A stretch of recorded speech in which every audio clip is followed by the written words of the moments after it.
좋으신 주님의 은혜가 오늘의 시간 우리 모든 교우들과 함께 하시기를 바랍니다. 오늘 우리가 함께 나누실 하나님 말씀은 아모스 7장의 말씀입니다.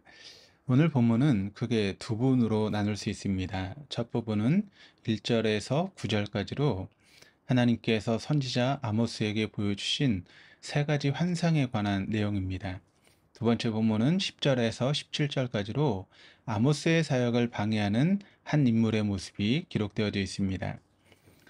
세 가지 환상 중 첫 번째 메뚜기 환상입니다. 본문 1절, 후반절에서 본문 2절, 전반절까지 보시면 왕이 풀을 벤 후 풀이 다시 움돋기 시작할 때에 주께서 메뚜기를 지으심에 메뚜기가 땅의 풀을 다 먹은지라. 메뚜기대 환상과 관련 일부 학자들은 이 환상을 아수르의 왕이었던 디글라빌레셋의 침략으로 인한 북이스라엘의 위기 상황으로 봅니다.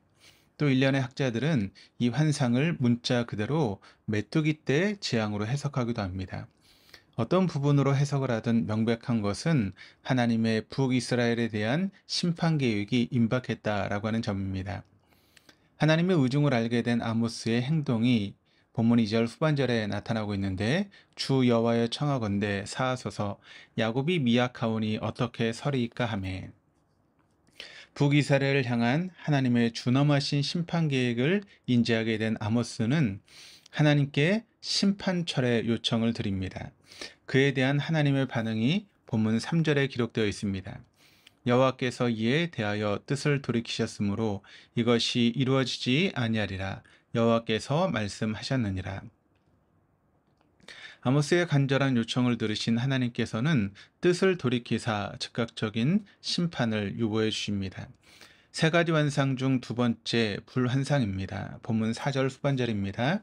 주 여호와께서 명령하여 불로 징벌하게 하시니 불이 큰 바다를 삼키고 육지까지 먹으려 하는지라.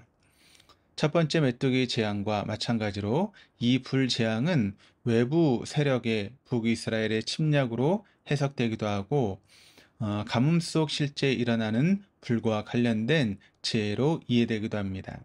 하지만 동일하게 이 재앙은 하나님의 즉각적인 심판의 계획을 의미합니다. 하나님의 뜻을 간파하게 된 아모스의 행동과 하나님의 반응을 보여주는 본문 5절과 6절이 이렇게 기록됩니다.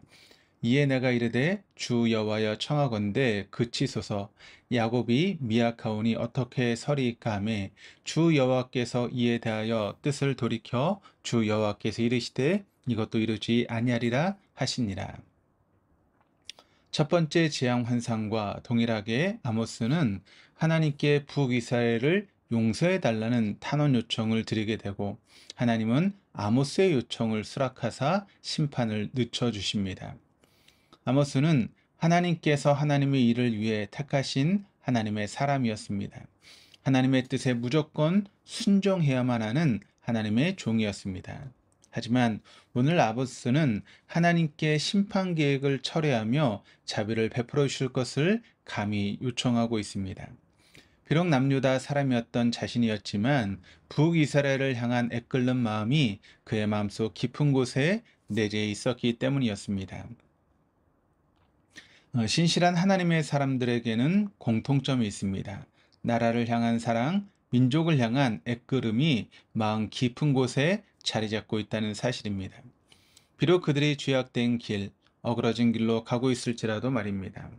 오늘 아모스의 모습을 통해 우리가 마음속 깊이 새겨야 될 첫 번째 신앙 교훈은 그리스도인 우리는 나만을 생각하는 개인주의적인 차원을 뛰어넘어 우리가 두 발을 딛고 살아가고 있는 이 나라, 내 혈육인 이 민족이 영적으로 각성하여 다시금 하나님 앞에 바로 서 나갈 수 있도록 중보기도해야 한다는 것입니다.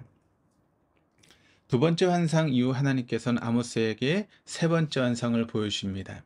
본문 5절에서 7절까지입니다. 또 내게 보이신 것이 이러하니라. 다림줄을 가지고 쌓은 담 곁에 주께 손에 다림줄을 잡고 서셨더니 여호와께서 내게 이르시되 아모스야 내가 무엇을 보느냐 내가 대답하되 다림줄이니이다.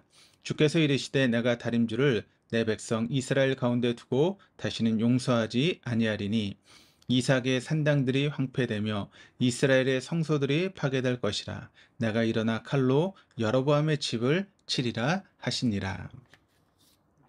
다림줄은 건물이나 성벽을 쌓을 때 건축물이 수직과 수평을 잘 이룰 수 있는지 측정하는 도구입니다. 하나님께서 그 다림줄을 들고 성벽 곁에 계신 모습은 성으로 대변되고 있는 이스라엘 백성들의 삶의 터전, 곧 그들의 삶을 헤아려 보고 계셨다라고 하는 사실을 의미합니다. 그들이 하나님 앞에 반듯하고 울곧은 삶을 살아오고 있는지, 어그러지고 치우친 삶으로 치닫고 있는지를 면밀히 살펴보고 계셨다는 뜻입니다. 전에 없던 풍요를 누리던 북이스라엘이었지만 그들은 그 모든 것을 허락하신 하나님께 등을 돌리며 오히려 하나님께로부터 멀어져만 갔습니다. 그들을 지켜보시던 하나님께서는 즉각적인 심판 대신 기다려주시며 회개할 기회를 주십니다. 아모스의 간절한 간구가 있었기 때문이었습니다. 하지만 시간이 지나가도 그들은 변하지 않았습니다. 자기 탐닉 속에 우상 숭배의 죄악은 더욱 심화되어 갔습니다. 그런 그들을 하나님께서는 더 이상 좌시할 수 없으셨습니다. 결국 회개하지 않던 그들을 향한 하나님의 심판은 역사 속에 구체화되고 여로보암 2세를 통해 전성기를 구가했던 북이스라엘은 점차 쇠락의 길로 접어들게 됩니다. 황폐와 파괴, 하나님의 말씀처럼 북이스라엘은 결국 패망하며 역사의 뒤안길로 사라져 버리고야 맙니다. 마지막으로 오늘 본문의 두 번째 단락인 10절에서 17절까지는 아모스의 사역을 방해하는 한 인물의 모습이 기록되어 있습니다. 그는 바로 베델의 대제사장인 아마샤였습니다. 아모스가 하나님의 뜻을 선포할 때 그는 정면으로 아모스를 공격했던 인물입니다. 아마샤는 아모스를 가르쳐 말로만 선견자라고 할 뿐 유다 땅으로 도망가 거기에서 떡이나 먹으며 살라라고 비아냥거립니다. 다시는 베델에서 예언하지 말라며 그를 위협하기도 합니다. 그런 그를 향한 아모스의 대답이 이렇습니다. 본문 14절 후반절에서 16절 전반절까지를 보면 나는 선지자가 아니며 선지자의 아들도 아니라 나는 목자여 뽕나무를 재배하는 자로서 양떼를 따를 때 여호와께서 나를 데려다가 여호와께서 내게 이르시기를 가서 내 백성 이스라엘에게 예언하라 하셨나니 이제 너는 여호와의 말씀을 들을지니라. 자신을 가르쳐 목자요 뽕나무를 재배하는 자라고 칭하며 겸손함을 잃지 않았던 아모스였지만 하나님의 명령을 행함에 있어서는 단호하며 한치의 주저함도 찾아볼 수 없습니다. 하나님께서 예언하라 하셨으니 말씀을 선포하는 것뿐이고 하나님의 말씀이기에 그 말씀을 들으라고 선포하고 있다는 것입니다. 그것도 당시 베델의 대제사장에게. 무식함에 용감하다라고 하는 말이 있습니다. 하지만 오늘 본문의 아모스는 무식했기 때문에 용감했던 것이 아닙니다. 하나님이 누구신지 그리고 하나님께로부터 받은 자신의 소명이 무엇인지 확실히 알고 있었기 때문에 담대하게 해야 될 말을 했던 것뿐이었습니다. 하나님을 아는 만큼 하나님께 대한 믿음이 생겨납니다. 하나님을 믿는 만큼 하나님을 신뢰할 수 있고 그 하나님을 배경 삼아 그리스도인으로서의 목소리를 당당하게 내며 살아갈 수 있게 됩니다. 오늘 헤쳐나갈 이 한날 우리가 만나게 될 사람들, 딛고 살아야 될 삶의 터전이 두려우십니까? 우리 삶의 백그라운드가 되어주시는 하나님께 대한 지식의 부재로 인함입니다. 하나님을 아는 지식만큼 세상을 향한 우리 신앙의 담력은 강화되어져야만 갑니다. 오늘도 우리 신앙이 그렇게 담대하게 하나님 은혜 안에 살아갈 수 있는 저 여러분 될 수 있기를 주님의 이름으로 축원합니다. 기도하시겠습니다. 주님, 반목과 질서 속에 대립하며 분열되고 있는 이 나라와 이 민족을 긍휼히 여겨 주옵소서. 저의 기도 무릎을 통해 이 땅과 이 나라의 주님의 치유와 회복의 손길이 임하는 은총을 목도하게 하옵소서.